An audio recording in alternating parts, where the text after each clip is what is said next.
उसे भंडारा पाना चाहिए कि नहीं, ऐसा लिखना चाहिए।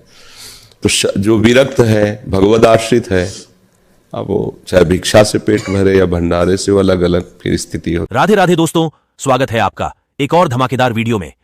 दोस्तों, आज की वीडियो में हम सबको यह बताएंगे प्रेमानंद जी, महाराज देवकीनंदन जी, अनिरुद्ध आचार्य जी कि हमें भंडारा खाना चाहिए या नहीं, और फ्री का भंडारा खाने से कौन सा पाप लगता है, भंडारा हमें क्यों नहीं खाना चाहिए, और भंडारा खाने से कितना बड़ा नुकसान होता है परिवार में, यह सब आपको जानने को मिलेगा। आप वीडियो पूरा देखिए, तभी जान पाओगे। कमेंट करके जरूर बताना महाराज जी का विचार कैसा लगा। और खाने की स्थिति तो ये हो गई है, कोई भी खिला दे सबका खा लेते हैं, बिना ये सोचे समझे खिलाने लायक है भी कि नहीं। एक और बात बता दें आपको, मानोगे? जब तीर्थ में जाओ और वहां भंडारे बट रहे हो ना, मत खाया करो।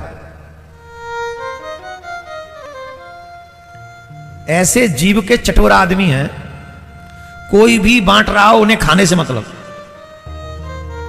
जो बांट रहा है वो अन्न के साथ साथ अपना पाप भी बांट रहा है, और जो खा रहा है वो अन्न के साथ साथ उसके पाप भी खा रहा है। खाओ बेटा, खाओ।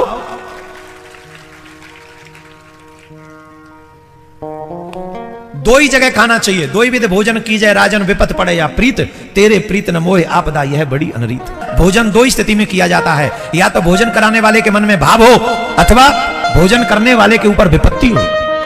न तो मेरे ऊपर कोई विपत्ति है और न तेरे मन में भाव है, तो बता मैं कैसे तेरे यहां के भोजन करता। तो हम लोग तो किसी के भी यहां जाके खड़े हो जाते और खा लेते हैं, हाँ या ना? बोलो।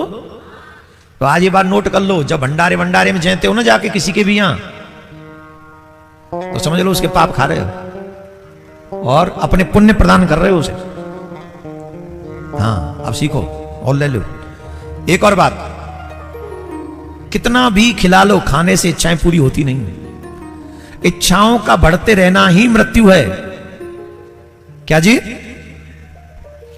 इच्छाओं का बढ़ते रहना ही मृत्यु है। इच्छाओं को पहचान लेना ही ज्ञान है। इच्छाओं का बढ़ते रहना ही मृत्यु है, इच्छाओं को पहचान लेना ही ज्ञान है, और इच्छाओं का त्याग कर देना ही वैराग्य है। उसे भंडारा पाना चाहिए कि नहीं, ऐसा लिखना चाहिए।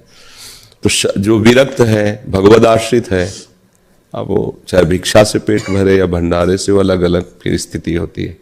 जो भजनानंदी जन होते हैं वो फिर भिक्षा वृत्ति स्वीकार करते हैं, क्योंकि भंडारे में कई तरह के अन्न का प्रयोग हो सकता है। मान लो किसी ने बड़ा पाप किया और 1-2 लाख कि चलो संतों को भंडारा, तो वो पाप का हिस्सा फिर बुद्धि में भ्रष्टता पैदा। लेकिन गृहस्थ को नहीं पाना चाहिए, कदापि नहीं। जहां भी प्रसाद ले तो बस इतना ले सकता है। मान लो कोई ऐसा कहता है कि भगवान का प्रसाद है, वो भी मंदिर में, गली कूचे में नहीं। जैसे कोई हलवा बांट रहा है, चाय बांट रहा है, आप पी रहे हैं, गृहस्थ के लिए ये बात निषेध है। आप भक्त हैं, आप कमाइए गृहस्थ में और 4 को खिलाइए। धाम आए हो, आपको खाने की जरूरत नहीं है। आप उपवास कीजिए, आप अपने पैसे से खाइए। दूसरे धाम आयो, तीर्थ आए हो, मंगल करने के लिए आए हो, तो आप परिक्रमा भी बट रही, कचौड़ी पूड़ी हलवा या कहीं कुछ ऐसा बिल्कुल नहीं खाना पीना चाहिए। आप समझिए, यहाँ जो हो रहा है वो दान हो रहा है। दान लेने का अधिकार आपका नहीं है, आपका दान करने का अधिकार है। आप गृहस्थ में हैं, पैसे नहीं है, मत कीजिए दान, पर लीजिए भी नहीं। आपके भरपेट भोजन पाने की नहीं है तो थोड़ा कुछ ले लीजिए, पानी पी लीजिए, 1-2 दिन वास कीजिए, चले जाइए। पर यहाँ किसी के यहाँ जैसे भंडारा हो रहा है, जाके बैठ गए खा लो। एक किसान था, वो खेत में हल चला रहा था, बैल जुते हुए थे, खेत को जोत रहा था। तभी लगभग 11:30-12 बज रहे थे।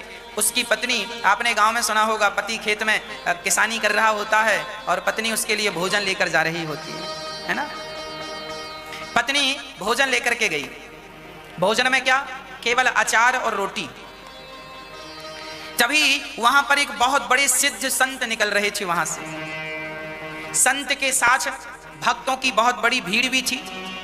संत ने उस किसान और उस किसान की पत्नी को देखकर संत रुक गए और संत जाकर खेत में उस किसान के पास बैठ गए। किसान अचार रोटी खा रहा था, पत्नी 6 रोटी लाई थी।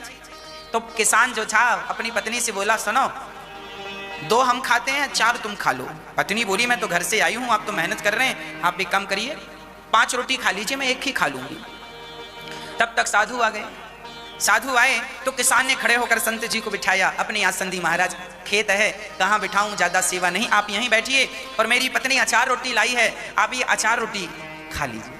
संत के सामने एक पत्तल पर किसान ने अचार और रोटी रख दी और संत बड़ी प्रसन्नता से किसान और किसान की पत्नी की ओर देख रहे हैं और बड़ी प्रसन्नता से संत ने किसान ने 6 रोटी संत को दे दी। किसान ने कि आप खा लीजिए, अतिथि देवो भव, हम तो फिर खा लेंगे।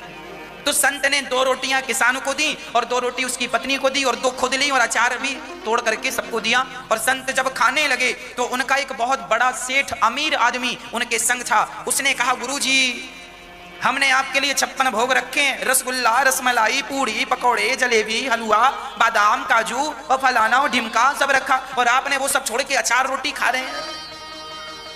तो गुरुजी ने कहा, चल तूने भी जो लाया है सब यहां रख। अब वो अभिमानी सेठ जो पैसे का बड़ा घमंड लिए गुरुजी के संग चलता था, मैं कोई कम हूं क्या?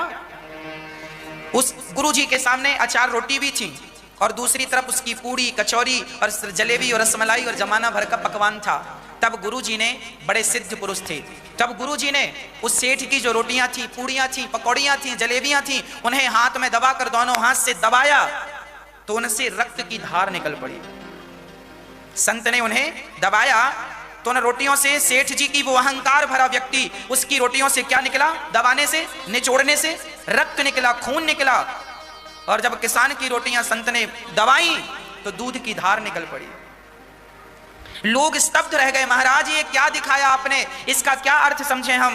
तब कहा सेठ जी ने कि देख, ये जो तेरे 56 भोग है ना, ये तेरी बेईमानी के कमाए हुए 56 भोग हैं। तू बेईमानी से पैसा कमाता है, लोगों का खून निचोड़ता है ना। तू आज देख लो, आप गरीब आदमी हैं, वो कहे कि मैं बड़ा गरीब हूं, डॉक्टर साहब जरा 2 पैसे कम ले लो। डॉक्टर कहते नहीं, पैसा तो इतना ही लगेगा, फीस तो इतनी ही है। सेठ जी जरा हमारे पास पैसे कम है, जरा आटा सस्ता दे दो हमें ना, पैसा तो इतना ही लगेगा। तुमने तुमने कभी उनकी पीड़ा नहीं देखी, उनका दर्द नहीं देखा। हर हाल में बस लूटते गए, गलत काम करते गए और उसी गलत काम से तुमने जो धन कमाया है, तुम्हारे बने पकवानों से देखो रक्त की धार निकल रही है। और ये किसान जो मेहनत करता है, हल चलाता है, मेहनत की रोटियां खाता है, तो भले वो बासी रोटियां हो, देखो उससे दूध निकल रहा है। मेहनत और ईमानदारी और सत्य की जो रोटियां हैं ना, वो दूध में डूबी हुई होती हैं, और पापाचार भ्रष्टाचार की जो रोटियां हैं वो रक्त में डूबी होती हैं। अब आप देख लो कि आप रक्त में डूबी हुई रोटी खाते हैं या दूध में डूबी हुई रोटियां खाते हैं। इसलिए आप अपने जीवन में अपना सत्य, अपनी ईमानदारी कभी ना छोड़िएगा। सत्य को जाने मत दीजिएगा। जमाना झूठ बोल रहा है, बोलने दीजिए। जमाना गलत कर रहा है, करने दीजिए। पर आप अपने बच्चों को, आप अपने आप को यही शिक्षा दीजिए कि हमें सदा सत्य के मार्ग पर चलना है। हमें नहीं खाना ज्यादा 56 भोग, हम दाल रोटी, नमक रोटी खा लेंगे, पर ईमानदारी से, बिना किसी का दिल दुखाए, सबका दर्द समझना, सबकी पीड़ा समझना, यही हम इंसानों का धर्म है, यही कर्तव्य है। नारद जी कहते हैं, आज तो सत्य का नाश हो, सत्यम नास्ति। आज तो सत्य कोई, हर जगह भ्रष्टाचार पनप रहा है। हाँ, हर जगह भ्रष्टाचार। आपका बच्चा स्कूल जाए चाहे ना जाए, घर में ही बैठा है, पर स्कूल वालों को फीस पूरी चाहिए। आपके पास पैसा हो ना हो, पर दवाई, आपका मरीज भले मर जाए, पर उसकी लाश भी तब मिलेगी जब आप हॉस्पिटल का पूरा पैसा चुका देंगे, नहीं तो वो लाश ही नहीं देंगे। अब लो, अब लाओ कर्जा। व्यक्ति धर्म भूल चुका है, व्यक्ति इंसानियत भूल चुका है। केवल पैसा, सत्य का मानो नाश हो गया। इस कलिकाल में मानो सत्य बचा ही नहीं। आज ये पृथ्वी टिकी है तो केवल सत्य के बल पर टिकी है। कुछ मुट्ठी भर सत्य वाले लोग हैं जो सत्य के मार्ग पर आज भी चल रहे हैं। आज भी बहुत सारे डॉक्टर ऐसे हैं जो ईमानदारी से निःशुल्क सेवा में लगे हुए हैं, अपना जेब का पैसा भी खर्च करके लोगों की सेवा कर रहे हैं। बहुत बहुत धन्यवाद दोस्तों, वीडियो पूरा देखने के लिए। मुझे उम्मीद है कि वीडियो आपको अच्छा लगा और महाराज जी के बातों से भी सहमत है। जो भी महाराज जी के इन बातों को फॉलो करेगा, सारे पाप, रोग, दुख, तकलीफ, सारे कष्ट से हमेशा बचे रहेगा। इसी बात पर वीडियो को लाइक, कमेंट, चैनल को सब्सक्राइब कर लीजिए। मिलते हैं हम आपको एक और नए वीडियो पर। राधे राधे।